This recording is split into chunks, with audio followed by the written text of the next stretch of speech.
नाले ने, मैं हैरान हूँ कि आप जो प्लान करते हो आपने उसको पूरा पूरा अमल में लेकर आए, आपने पूरा पूरा उसको परफॉर्म किया। और literally I have no words. ये बेसबॉल क्रिकेट है। मैं कहती हूँ इंग्लैंड भी फेल हो गया यहाँ पर। ये लेवल क्रिकेट का इंग्लैंड का भी नहीं है। दो प्लेयर्स ने इंग्लैंड को छठी का दूध याद करवा दिया, इंग्लैंड को उनके घर में घुस के रुलाया और बताया कि आप जो खुश हो रहे हो सीरीज 3-1 से जीतने की, सीरीज आपको इतनी जल्दी नहीं देंगे Indian young player without Virat Kohli, without Rohit Sharma भाई जाके इंग्लैंड को सही पढ़ने में उन्होंने डाला हुआ है। इसके अंदर जो आप अवे खेलते हैं, ये तो चले अगर आप अपनी होम कंडीशन में खेल रहे होते तो वो तो समझ आती है, कोहली नहीं है, शर्मा नहीं है, तो शायद सरवाइव कर जाए इनके लड़के। लेकिन ये अवे था और उसके बाद अवे जाके जिसने बैटिंग में परफॉर्म किया है वो उन्होंने बताया कि नहीं, हमारे पास टैलेंट बहुत है, हमारे पास लड़के बड़े जबरदस्त। निकाला, सीरीज में वापस आए, ये ड्रॉ हुआ। अब फाइनल स्टेजेस पे आ गई है एक बात जहां पे हिंदुस्तान को ये सीरीज लेके जानी है।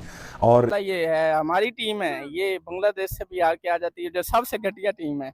क्या कहना चाहिए, ये जडेजा देखो, ऑलराउंडर जितने भी इनके प्लेयर जो भी आता है, इनका प्लेयर एंड टाइम पे कोई ना कोई काम कर डाले। बतौर बैट्समैन आप क्या समझते हैं कि हमारे बैट्समैन क्या बैटिंग का आर्ट भूल गए? और इंडिया में अगर हम देखते हैं तो उनकी शायद रणजी ट्रॉफी में पिचेस ऐसी बनाई जाती हैं कि जब लंबी इनिंग खेलने की आदत डाली। अरे मैंने लास्ट टाइम ये बात की थी कि अभी तक की बेस्ट टीम्स जो हैं क्रिकेट के अंदर, वो एक ऑस्ट्रेलिया है और एक इंडिया है। आज मैं ये बात कर रही हूँ कि सिर्फ इंडिया है। इंडिया इस वक्त क्रिकेट की बेस्ट टीम है। इंडिया को हराना बहुत मुश्किल हो चुका है। लेकिन इनके दो ना होने से जो इंडियन टीम परफॉर्म कर रही है, इससे एक क्लियर नजर आता है। तो इसमें कप्तान कोच का क्रेडिट तो बनता है। इससे एक चीज क्लियर नजर आती है कि इनका जो सिस्टम है वो बड़ा जबरदस्त है। इंग्लैंड के खिलाफ चौथे टेस्ट मैच में जिस तरीके से टीम इंडिया ने इंग्लैंड की हेकड़ी निकाल कर रख दिया, और क्या कमाल का बैटिंग रविंद्र जडेजा और वाशिंगटन सुंदर ने किया है। देखकर तनवीर अहमद कह रहे हैं कि ना इस टीम में विराट कोहली था, ना इस टीम में रोहित शर्मा था। यंग टीम इंडिया ने इंग्लैंड में जाकर इस कदर डोमिनेट कर रहा था कि इंग्लैंड को भी कुछ समझ में नहीं आ रहा था कि आखिरकार भारत के बच्चे इस कदर कैसे टैलेंट होते हैं। और जिस तरीके से रविंद्र जडेजा और वाशिंगटन सुंदर ने दोनों ने शतक जड़ा और एक मैसेज दे दिया कि विराट कोहली और रोहित शर्मा नहीं है तो क्या हुआ, भारत का बेंच स्ट्रेंथ इतना मजबूत है कि भारत का जो भी प्लेयर खेलता है वो डोमिनेट करता है। तो देखकर किस तरीके से पाकिस्तानी मीडिया वाशिंगटन सुंदर, सुमन गिल और रविंद्र जडेजा के बैटिंग के फैन हो गए हैं। ये बहुत बड़ी सीरीज होती है। शुभमन गिल की परफॉर्मेंस पिछले टेस्ट मैच में उन्होंने ज़बरदस्त परफॉर्मेंस दी, डबल 100 फिर 100 और वो शानदार फॉर्म में है। लेकिन इंग्लैंड रहेगी, मुझे पता नहीं क्यों लग रहा है कि ये इस वक्त जो इंग्लैंड की बैटिंग स्ट्रगल भी कर रही है और बॉलिंग भी स्ट्रगल कर रही है, मुझे ऐसा लग रहा है कि कहीं इंडिया की सीरीज ना जीत जाए। इंडिया सीरीज जी हाँ दोनों के लिए ओपन है। 5 मैच से पहले ये भी कहा था कि पता चल जाएगा कोहली और शर्मा के बगैर कैसे खेलते हैं। बिल्कुल, आप अभी तक कायम है? मैं बिल्कुल कायम हूं। देखो कैसा खेल, मैं यही तो कह रहा हूं। मैंने नहीं, इस पे तो हम डिस्कस कर भी चुके हैं। मैंने ये बोला था कि आइडिया हो जाएगा, ये पता चलेगा कि इन दोनों के बगैर क्या है। अच्छा, मतलब आपने अच्छाई में कहा था। अब आइडिया हो गया ना कि तंज कर रहे थे नहीं, तंज करें ना करें, एक चीज आइडिया होता ना कि यार जब आपके दो सीनियर इतने बड़े प्लेयर एकदम से हटते हैं तो फिर आपकी टीम बोझ कैसा लेती है। इंडिया में पहली मर्तबा हुआ ऐसा? क्या मतलब पहली मर्तबा हुआ इंडिया में? नहीं, टेस्ट क्रिकेट गावस्कर साहब थे, उनके बाद तेंदुलकर साहब थे, उनके बाद कोहली आए, ये तो शर्मा। ये जो आप बात कर रहे हो ना, ये ज्यादातर आप व्हाइट बॉल क्रिकेट की बात ज्यादातर व्हाइट बॉल की नहीं, मैंने टेस्ट मैच की बात। देखिए टेस्ट ट्रांसफॉर्मेशन बड़ा अच्छा होता है इंडिया में। अच्छा, टेस्ट क्रिकेट पे जरा मुश्किल होता है और स्पेशली उस सीरीज के अंदर जो आप अवे खेलते हैं। ये तो चले अगर आप अपनी होम कंडीशन में खेल रहे होते तो वो तो समझ आती है, कोहली नहीं है, शर्मा नहीं है, तो शायद सरवाइव कर जाए इनके लड़के। लेकिन ये अवे था और उसके बाद अवे जाके जिसने बैटिंग में परफॉर्म किया है वो उन्होंने बताया कि नहीं, हमारे पास टैलेंट बहुत है, हमारे पास लड़के बड़े ज़बरदस्त हैं। अगर रोहित शर्मा और विराट कोहली टीम में नहीं भी हैं, उसके बावजूद भी हम 600 रन कर सकते हैं हमें। लेकिन इनके दो ना होने से जो इंडियन टीम परफॉर्म कर रही है, इससे एक क्लियर नजर आता है। तो इसमें कप्तान कोच का क्रेडिट तो बनता है। इससे एक चीज़ क्लियर नज़र आती है कि इनका जो सिस्टम है वो बड़ा ज़बरदस्त है। ठीक है, लड़के जो है प्रॉपर तरीके से अपनी क्रिकेट पे फोकस हैं, मतलब यानी अपनी चीज़ों पे बड़ी जल्दी काम कर रहे हैं। जो भी नया लड़का आ रहा है वो टाइम दे रहा है अपनी क्रिकेट पे, सीख रहा है, बहुत जल्दी सीख रहा है। तो मुझे लगता है कि इंडियन क्रिकेट जो है वो बहुत अरसे तक चलने वाली है। कि यंग टीम ने जो क्रिकेट खेली है ना, वो भी इंग्लैंड में, मतलब टेस्ट मैच जहां इंडिया 110% टेस्ट मैच हार गया हुआ था। मतलब कोई बंदा भी किससे भी पूछ लो ना, तो इंडिया वो टेस्ट मैच हार गया हुआ था। क्योंकि जब आप आपको इंग्लैंड में 300 प्लस की लीड पड़ती है ना, तो आपके बेटा तितर बितर हो जाते हैं। बट इंडियन टीम ने वो टेस्ट मैच ही ड्रॉ कर दिया, बल्कि ड्रॉ मतलब एक होता है आप टेस्ट मैच ड्रॉ करते हो, ठीक है, आपने ड्रॉ कर दिया। एक होता है आप टेस्ट मैच जीतते हो, मतलब ये टेस्ट मैच इंडिया जीता है ना, मेरी नजर में तो इंडिया जीता, और हर उस क्रिकेट फैन की नजर में इंडिया टेस्ट मैच जीता होगा। मतलब जिसको ये चीज लगती थी कि भाई इंडियन टीम हार जाएगी, इंडियन टीम को लड़ाई नहीं करनी आती, उन्होंने लड़ाई करके दी है ना। मतलब जब इंग्लैंड मान चुका हुआ था कि भाई ये टेस्ट सीरीज हम जीत चुके हैं, मतलब उन्होंने ये चीज मान ली थी कि भाई ये टेस्ट सीरीज हम जीत चुके हैं। उधर से इंडिया ने जो फाइट बैक किया, जो इंडियन यंग बैटिंग लाइनअप में मैं कहता हूँ कमिटमेंट शो किया ना, जो हंगर शो किया, मतलब पूरी मैं कहता हूँ हर क्रिकेट फैन को हैरान कर दिया, मुझे तो हैरान कर दिया। मतलब क्या क्रिकेट खेली। अगर आप इस टेस्ट मैच की बात करते हो यार, मैं इसीलिए कहता हूँ कि इंडिया की जो यंग टीम है ना, ये इंडिया का जो यंग टैलेंट है, वो इसी वजह से हर टाइम हेडलाइंस में रहता है, क्योंकि वो रन्स करता है, वो परफॉर्मेंस करता है, वो फाइट करता है, कभी भी मतलब वो हारते नहीं है।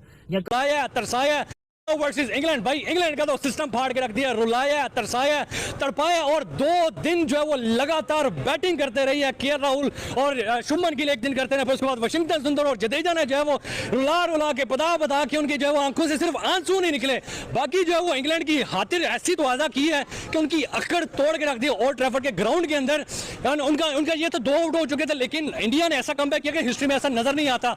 उन्होंने कहा 750 स्कोर हमने कर दिया भाई, अब तो हम जीत ही जाएंगे, फिर उसके बाद 0 पे 2 आउट होना, और फिर उसके बाद इंग्लैंड वालों की ऐसी छलांगे लगाना कि भाई कि बस अब मैच हमारे हाथ में, लेकिन वहीं से मैच का कमबैक करना, फाइट बैक करना वॉरियर की तरह। कितने आदमी थे? सिर्फ 4 आदमी थे जिन्होंने पूरी इंग्लैंड की टीम को जो है वो सत्यानाश करके रख दिया। इंग्लैंड के ऊपर तो भाई हंसते रहे हम मैच देखते हुए कि भाई इंग्लैंड के साथ वो क्या रहा है, इंग्लैंड तो मोह हो गया सर, क्या कहेंगे। जिस तरह की परफॉर्मेंस रही है, जिस तरह का तड़पाया रुलाया, पानी तक पीने नहीं दिया उनको, ऐसा जो मैं कहता हूँ कि तरसा के मारा उनको, क्या कहेंगे जिस तरह की परफॉर्मेंस थी इंडिया की। जी देखें, सबसे पहले तो हमें इंडिया को दाद देनी चाहिए, दाद तो देनी चाहिए बिल्कुल। जिस तरह उन्होंने खेला, उन्होंने कमबैक किया, एक टाइम पे आप सोच भी नहीं सकते कि यहाँ से इंडिया कमबैक करेगा और ये मैच को ड्रॉ की तरफ ले जाएगा। आप एक वक्त ये सोच, ज्यादा से ज्यादा फॉलो ऑन का शिकार हो जाएगी इंडिया, एक इनिंग से हारेंगे, लेकिन वेल प्लेड, एप्रिसिएशन बनती है, वेल प्लेड यार।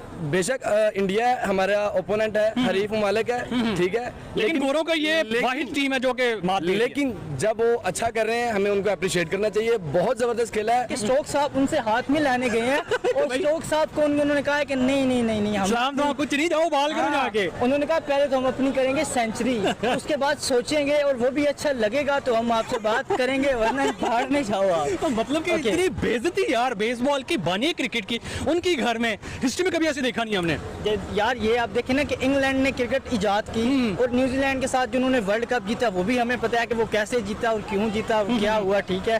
और दूसरी आप बात ये देखें कि इंग्लैंड को शौक है अकड़ने का, अब और इंडिया को अकड़ तोड़नी आती है। अब जाहिर सी बात है भाई, जो इंडिया वालों ने आज इंग्लैंड वालों के साथ कर दिया है ऐसा हिस्ट्री में कभी इंग्लैंड वालों के साथ किसी ने नहीं किया। मोह हो गया, थोड़ा सा रेल मोह हुआ, बहुत कम होता है ऐसे। भाई इस डे का जब स्टार्ट था ना, किसी कंडीशन में नहीं लग रहा था कि ये मैच इंग्लैंड की तरफ जा सकता है। इंडिया और इंग्लैंड 4 टेस्ट मैच का भाई डे 5 जिस तरीके का एक थ्रिलर मैच हमें देखने में मिला भाई। 2 ऑलराउंडर्स ने आके इंग्लैंड को ऐसा रगड़ा कि इंग्लैंड के जोफ्रा आर्चर से लेके बेन स्टोक्स से लेके कोई भी प्लेयर उनको आउट नहीं कर सका, और इंग्लैंड भाई थक हार के रो के बैठ गया। लेकिन मैच जो है टीम इंडिया ने ड्रा कर दिया। ऐसा सेंसेशनल कमबैक, 311 रन की लीड उतारना, और स्पेशली आके शुभमन गिल ने 100 मारी, ठीक है, उसके बाद 90 रन किया राहुल ने किया, ठीक है, बट ऑलराउंडर से स्पेशली बात होगी भाई Ravindra Jadeja, world number 1 allrounder, जैसा उसने आगे 107 रन खेले, और उसके साथ सुंदर भाई एक यंग लड़का जिसको बहुत कम चांसेस मिलते हैं स्पेशली बैटिंग में, जो नंबर 7-8 पे आता है, आज प्रमोट किया गया, नंबर 5 पे भेजा गया, और 101 रन की भाई इन्हें खेली और नॉट आउट रहा। और 2 प्लेयर्स ने इंग्लैंड को छठी का दूध याद करवा दिया, इंग्लैंड को उनके घर में घुस के रुलाया और बताया कि आप जो खुश हो रहे हो सीरीज 3-1 से जीतने की, सीरीज आपको इतनी जल्दी नहीं देंगे Indian young player without Virat Kohli, without Rohit Sharma भाई, जाके इंग्लैंड को सही पढ़ने में उन्होंने डाला हुआ है। और आज जैसा मैच उन्होंने ड्रॉ किया है भाई, ये हिस्ट्री का one of the best match ever है, अगर हम कहेंगे तो ये झूठ नहीं होगा। पाकिस्तानी ये टेस्ट मैच इंडियन टीम को कहां से कहां ले जाएगा ये कोई अंदाजा नहीं कर सकता। यंग इंडियन टीम जो टेस्ट मैच हारा हुआ टेस्ट मैच ड्रॉ कर गए हैं और 300 प्लस रन की लीड, इंग्लैंड ने कमाल क्रिकेट खेली है। आपको पता है कि उन्होंने 669 रन बनाए हैं, जो रूट की सेंचुरी, बेन स्टोक के 100, 7-5 आउट, बड़ी परफॉर्मेंस दिखाई। पहले इनिंग में इंडियन टीम को इस टेस्ट मैच से बाहर निकाल दिया, ऐसे लग रहा था कि ये 3-1 हो जाएगा, लेकिन इंडियन टीम ने ऐसा होने नहीं दिया। प्रेशर देखे इंडियन टीम पे कितना था, 0 पे 2 आउट, 300 प्लस रन की लीड। उसके बाद फिर क्या कमाल की बैटिंग की है, 188 रन की पार्टनरशिप लगी है और बेस बना के दिया। लेकिन स्टिल मैं समझता हूँ 188 रन पे 3 आउट है, 0 पे 2 थे, तो स्टिल प्रेशर था आने वाले बैट्समैनों पे। फिर एक बैट्समैन आपको पता है इंजर्ड है, पंत, वो बैटिंग कैसे करने आया पहली इनिंग में भी, क्या उसकी डेडिकेशन है, क्या कमाल की उसकी अप्रोच है। दिलेर बैट्समैन ही ऐसे काम कर सकता है जो पंत ने किया, टीम को लिफ्ट किया। आप देखें ये टेस्ट मैच ड्रॉ कर गए हैं, यही चीज होती है कि कोई एक प्लेयर आके ऐसी कोई डेडिकेशन दिखाता है ना, कोई अप्रोच ऐसी दिखाता है, तो ऑटोमेटिकली ड्रेसिंग रूम में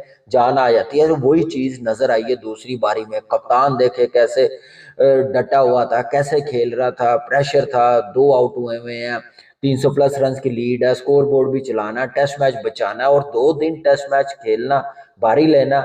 ये यंग टीम ने कमाल कर दिया, कमाल की गेम अवेयरनेस, कमाल की पार्टनरशिप, 188 रन की। और केएल राहुल अनबिलीवेबल बैटिंग कर रहा है और क्या जबरदस्त फॉर्म को यूटिलाइज कर रहा है। नया बॉल खेलना, ओपन करनी इंग्लैंड में इतना आसान नहीं होता, और उतना ही मेरे ख्याल से साबित कर रहा है कि सीनियर प्लेयर्स का होना कितना जरूरी है। कोहली नहीं है, रोहित नहीं है, उनकी रिस्पॉन्सिबिलिटी अपने पे ली है, और 2 आउट हुए हैं वो अपने पे ली है कि नहीं टीम को निकाल सकते हैं, सिर्फ पार्टनरशिप लगाने की जरूरत है। वो पार्टनरशिप लगी, उसके बाद आप देखें कि क्या कमाल की बैटिंग की है। वाशिंगटन सुंदर ने पहला 100 टेस्ट मैच में बनाया, 101 not out, 107 run. Jaddu Jadeja क्या कमाल की ऑलराउंड परफॉर्मेंस दे रहा, आउट तो नहीं कर रहा लेकिन बॉलिंग अच्छी कर रहा है। लेकिन ये है कि ये प्लेयर, मैंने कहा ना, चाहे वो वनडे हो चाहे वो टेस्ट मैच हो, इसके बगैर प्लेइंग 11 बनानी बड़ी मुश्किल है। और बहुत बड़ी परफॉर्मेंस है, अनबिलीवेबल परफॉर्मेंस है वाशिंगटन सुंदर ने, जैसे 4 आउट के। मुझे थोड़ा सा कप्तानी में लग रहा है इंग्लैंड के खिलाफ चौथे टेस्ट मैच में जिस तरीके से टीम इंडिया ने अमेजिंग ओवर करके दिखाया है, जो किसी का उम्मीद नहीं है। इंग्लैंड तो ये ख्वाब बैठे अपने सजाए हुआ था कि हम तो इंडिया को आराम से हरा देंगे, लेकिन उन्हें पता नहीं था कि विराट कोहली, रोहित शर्मा नहीं है। तो क्या हुआ, टीम इंडिया के पास कप्तान शुभमन गिल जैसा बल्लेबाज है, और उसके बाद ऑलराउंडर में रविंद्र जडेजा और वाशिंगटन सुंदर जैसा टीम इंडिया के पास मौजूद है। और उन दोनों ने जिस तरीके से बैटिंग किया, जोफ्रा आर्चर हो, क्रिस वोक्स हो, बेन स्टोक्स हो, किसी को भी एक विकेट नहीं लेने दिए और दिन भर तरसा दिए विकेट लेने के लिए। देखकर मीरब जीशान भी बोल पड़ी है कि वाकई में इससे पहले हम ऑस्ट्रेलिया को नंबर 1 टीम मानते हैं, लेकिन जिस तरीके से यंग टीम इंडिया ने इंग्लैंड में जाकर इंग्लैंड को औकात दिखा दिया, आज से मेरा दुनिया का नंबर 1 कोई टीम है तो वो टीम इंडिया है। ये पाकिस्तानी मीडिया कह रहे हैं, तो टीम इंडिया ने वाकई में जिस तरीके से बैटिंग फील्डिंग इस टूर्नामेंट में खेला है, पूरे दुनिया भारत के बात करने पर मजबूर है और भारत की टीम को तारीफ करने पर भी मजबूर है। और खास करके रविंद्र जडेजा और वाशिंगटन सुंदर ने जिस तरीके से अमेजिंग बैटिंग किया है, कमाल और धमाल मचा कर रख दिया है। तो आपको क्या लगता है, वाकई में भारत के पास एक से बढ़कर एक बैकअप तैयार है? जिस तरीके से विराट कोहली चला गया, जिस तरीके से रोहित शर्मा चला गया, लेकिन टीम इंडिया पर कोई भी फर्क नजर नहीं आ रहा है। आपका क्या राय है? अपना राय मुझे कमेंट बॉक्स में जरूर बताइएगा। चैनल पे न्यू हो तो चैनल को लाइक और बेल आइकन को प्रेस कर लीजिए ऐसा ही लेटेस्ट अपडेट के लिए।